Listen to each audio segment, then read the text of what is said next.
S'il est vrai que l'histoire de Paul a incarné les principes de la révélation qui est devenue sa part dans la dispensation, un trait caractéristique supplémentaire de cette histoire doit être relevé et repris dans l'Église locale. Il s'agit d'une prise de possession extraordinaire de la part de Christ. J'ai été saisi par Jésus-Christ. Philippiens 3,12.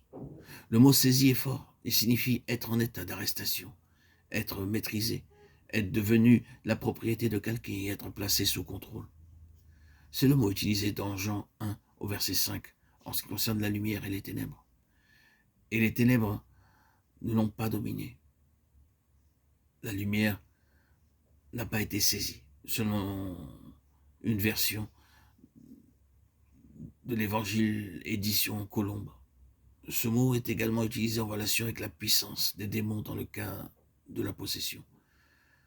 Comme résultat de cette saisie, Paul a constamment parlé de lui-même comme étant le prisonnier de Jésus-Christ, l'esclave de Jésus-Christ, et comme portant sur son corps les stigmates de Jésus. Cette expérience naît d'un événement signifié pour Paul la perte de toute indépendance, de toute direction personnelle, de tout gouvernement personnel, la fin d'être régi par le monde.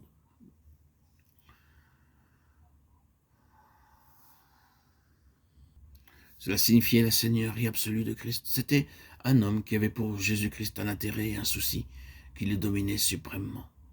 Non pour une chose ou une autre, mais pour une personne. Sa première exclamation lors de la rencontre fut « Qui es-tu, Seigneur ?» Et dans la capitulation, il continua par « Seigneur, que veux-tu que je fasse ?» Cette seigneurie n'était pas une simple doctrine pour lui, c'était une complète domination, de façon très personnelle.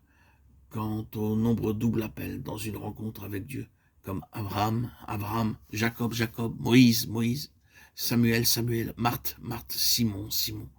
Le dernier ne fut nullement le moindre, Saül, Saül. Un tel sens réel d'être appelé pour un dessein doit être un composant de toute véritable église locale et un élément constitutif dans cette église.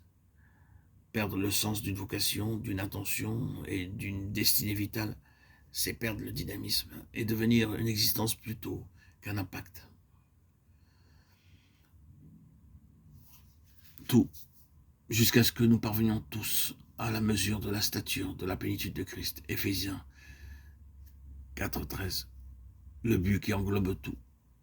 Dans cet épître aux Éphésiens, avant et après cette déclaration à son centre sur cette clause, vous posez-vous la question à quoi se rapporte toute cette épître?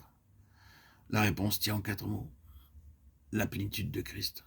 Les 2 emplois de ce mot plénitude par l'apôtre dans cette épître résument non seulement toute l'épître, mais présentent la chose la plus merveilleuse et la plus remarquable dans ce merveilleux document, et même la chose la plus merveilleuse dans la Bible. La plénitude de Christ.